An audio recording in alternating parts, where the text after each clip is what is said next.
Hello সবাইকে। So তোমাদের সকলকে হালকেনস্টাইন স্কুলে স্বাগত জানাচ্ছি, আমি অভি। সো আজকে বিশেষ করে ক্লাস 6 এর তোমরা যারা আছো তার জন্য আমি এই ভিডিওটা এনেছি।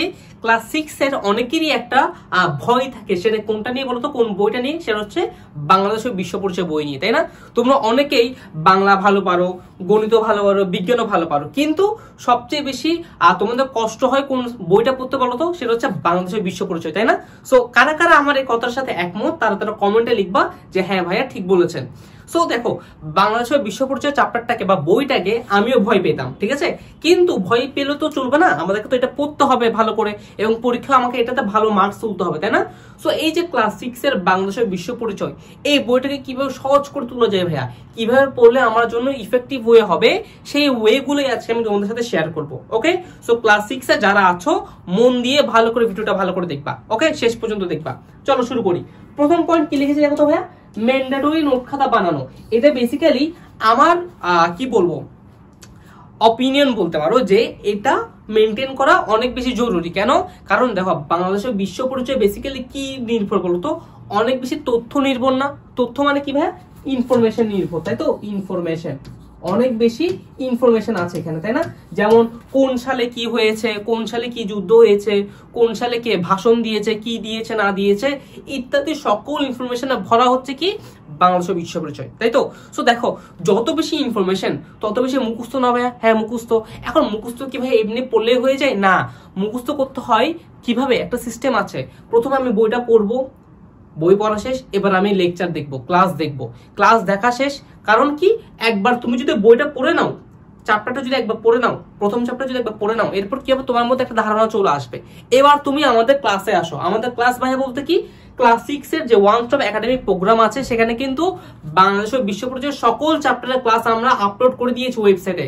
সো তোমরা যারা কোর্সে এনরোল আছো, তোমরা কিন্তু খুব সুন্দর করে সকল ক্লাস পেয়ে যাচ্ছ। আর যারা কোর্সে এখন এনরোল করোনি, তোমাদেরকে আমি আবারও বলছি ভাইয়া, যারা কোর্স এনরোল করোনি তারা খুব শীঘ্রই এনরোল করে নাও, কারণ সেখানে ক্লাস 6 এর সকল সাবজেক্টের সকল ক্লাস দেওয়া আছে, ঠিক আছে? এবং সেই সাথে দেখো, এই মাসে এটা কিন্তু রোজার মাস, তো সামনে কিন্তু ঈদ। সো ঈদকে কেন্দ্র করে তোমাদের জন্য আমরা একটা অফার দিচ্ছি। কি অফার ভাইয়া? সেটা হচ্ছে ইনফিনিটি 25। এই কুপনটা যদি তুমি ব্যবহার করো, তাহলে কিন্তু তুমি আমাদের কোর্সের যে প্রাইস 1945 টাকা, সেটার 25% ডিসকাউন্ট পাচ্ছ। 25% ডিসকাউন্ট পেয়ে প্রাইসটা কত হচ্ছে দেখো ভাইয়া, 1459 টাকা মাত্র, ঠিক আছে? সো মাত্র 1400 টাকা সামথিং বলা যায়, 1450 টাকার মধ্যে তুমি কিন্তু এক বছরের জন্য পুরো যে কোর্সটা আছে সেটা পেয়ে যাচ্ছ। এবং সেখানে সকল একাডেমিক ক্লাস আছে, এবং সেই সাথে সকল কি আছে, দাগানো বইও আছে, ঠিক আছে? যেটা কথা আমি একটু পর বলবো। ওকে, সো খুব শীঘ্রই এই মাসের মধ্যে, দেখো ডেটেন কত, 30 মার্চ পর্যন্ত এই অফারটা থাকবে। সো 30 মার্চের মধ্যেই আমাদের ক্লাস 6 এর যে প্রোগ্রামটা আছে সেটা এনরোল করে নাও। কোর্সের লিঙ্ক কোথায় পাবো ভাইয়া? কোর্সের লিঙ্ক এই ভিডিওর নিচে দেওয়া থাকবে। তাও যদি না পাও, তাহলে হচ্ছে কি করবা, আমাদের যে পেজ আছে না, সেখানে গিয়ে মেসেজ করবা, দিয়ে দিবে। ওকে, গেল। এবার দেখো সেকেন্ড কি ভাইয়া, টপিক ওয়াইজ পড়া। তার মানে কি ভাইয়া? তার মানে দেখো, বাংলাদেশের বিশ্ব পরিচয় ধরো প্রথম চ্যাপ্টার, সেই প্রথম চ্যাপ্টারের মধ্যেও কিন্তু অনেক ছোট ছোট টপিক থাকে, তাই না? সো আগে সেই সকল ছোট ছোট টপিককে পড়ার চেষ্টা করো। আগে আজকে একটা ছোট টপিক পড়ো, সেটাকে মুখস্থ করো, মুখস্থ দাও বা খাতায় লিখো, এরপর আরেকটা টপিক পড়ো। এভাবে করতে দেখবা, তাহলে দেখবা পুরো চ্যাপ্টারটা ইজিলি তোমার কভার হয়ে যাচ্ছে। ওকে, ডান। এরপর কি ভাইয়া, ছক, ছক, সাল, কি পয়েন্ট লিখে লিখে মুখস্থ করা। তার মানে কি ভাইয়া? তার মানে হচ্ছে একটু ওয়েট। ওকে, সো তার মানে কি ভাই? তার মানে হচ্ছে দেখো, আমাদের বাংলাদেশের বিশ্ব পরিচয় যে সকল ছক আছে বা বৈশিষ্ট্য আছে বা হচ্ছে সালগুলো আছে, সেগুলো কি করবা, চেষ্টা করবে লিখে লিখে মুখস্থ করা। কারণ সাল এমন একটা জিনিস যেটা হচ্ছে কি খুব বেশি আমাদের মনে থাকবে না। যেমন আমি এখন পড়লাম, আমার একটু পর মনে থাকবে, স্বাভাবিক কথা। কিন্তু আমি যদি কালকে আমার কাছে যদি কেউ জিজ্ঞেস করে কত সালে কি হয়েছে, আমি কিন্তু ভুলে যাব, ঠিক আছে? সো এই ভুলটা যাতে না হয়, ভুল যাতে আমরা না যাই, সেই জন্য হচ্ছে কি সেগুলো বারবার লিখে লিখে প্র্যাকটিস করবে। ওকে, ডান। এরপর লাস্টে কি ভাই, সাল বনাম ঘটনা ছক বানানো। এখন এই জিনিসটা অনেকে বুঝে না, এটা কি আমি একটু বুঝাই দিই। দেখো, প্রথমে কি করবা জানো, নোট খাতা নিবা। এরপর ধরো লিখলাম আমি চ্যাপ্টার 1, ধরো আমি এখানে লিখলাম চ্যাপ্টার 1। ওকে, তো এই চ্যাপ্টার 1 এ গিয়ে আমি কি করবো ভাইয়া, আমি হচ্ছে এখানে একটা লিখবো সাল, এখানে লিখবো ঘটনা, এখানে লিখবো দায়ী, একটা বক্স আমি বানাবো। এই বক্সটা আমি নিজে বানাতাম, ঠিক আছে। সো আমি চেষ্টা করছি তোমাদের সাথে শিখিয়ে দিতে, যাতে করে তোমরাও এই জিনিসটা বানাতে পারো। তাহলে কি হবে, তোমার পড়াটা ভাই বেশি করে মনে থাকবে। ওকে, সো ক্লাস 6 এ যারা আছো ভালো করে দেখে নাও। সো প্রথমে কি করব, তোরা সাল লিখলাম 1971, কথার কথা।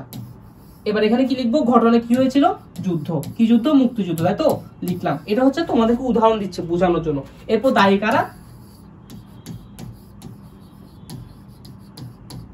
পশ্চিম পাকিস্তান, তাই না। ওকে, সো এই টাইপের করে একটা ছক বানায় ফেলবা, তাহলে কি হবে দেখো, তোমার বই কিন্তু এই লাইনটা অনেক বিস্তারিত ভাবে লেখা আছে, তাই না। কিন্তু তুমি সেখান থেকে কি করছো, 3টা ওয়ার্ড নিচ্ছ, খালি সাল নিচ্ছ, কি ঘটনা সেটা নিচ্ছ, আর দায়ী কারা বা কি দায়ী বা বৈশিষ্ট্য কি সেগুলো নিচ্ছ। তাহলে কি হবে ভাইয়া, তাইলে হচ্ছে কি পুরো একটা লাইন থেকে, একটা পুরা লাইন থেকে, এত বড় একটা, ধরো এটা একটা পুরা লাইন, এটা ধরো একটা পুরা লাইন, এই এত বড় একটা লাইন থেকে তুমি খালি 3টা ওয়ার্ড নিচ্ছ। কি 3টা ওয়ার্ড, একটা হচ্ছে সাল নিচ্ছ, একটা হচ্ছে কারা দায়ী সেটা নিচ্ছ বা কে দায়ী, একটা হচ্ছে বৈশিষ্ট্য নিচ্ছ, আর হচ্ছে কি ঘটনা নিচ্ছ। তাহলে এই যে কিছু পয়েন্ট আমি নিয়ে নিচ্ছি, এই পয়েন্টে নেওয়ার পর দেখো তো এখন আমার মুখস্থ করতে অনেক সহজ হবে না ভাইয়া, অনেক সহজ হবে। সো তুমি যখন এই নোটটা বানাবা, বানানোর পর যখন প্রতিটা চ্যাপ্টার ওয়াইজ এই নোটটা পড়বা, মুখস্থ করবা, তখন দেখবা পুরো বইয়ে যে সকল সাল আছে ইজিলি তোমার মনে থাকবে। ওকে, বুঝতে পারছো ভাইয়া। সো আশা করব এই সকল টিপস তুমি যদি ফলো করো, তাহলে আশা করব ক্লাস 6 এ তোমরা যারা আছো, তোমাদের বাংলাদেশ ও বিশ্ব পরিচয় বইটা পড়তে খুব একটা বেশি কষ্ট হবে না। ওকে, আর তোমাদের এই কষ্ট যাতে আরো কম করতে পারি আমরা, সেজন্য কিন্তু আমাদের ক্লাস 6 এর সকল একাডেমিক ক্লাস কিন্তু দেওয়া আছে ওয়েবসাইটে। সো তোমরা ক্লাসগুলো করো, ভালো লাগবে, ক্লাসগুলো করো, নোট করো, আমি যা যা বলছি তা মেনটেন করো, তাহলে দেখবা এই চ্যাপ্টার নিয়ে বা এই বইটা নিয়ে তোমাদের কোনো আর ভয় থাকবে না। ওকে, তাহলে দেখা হচ্ছে নেক্সট কোনো একটা ভিডিওতে। টাটা।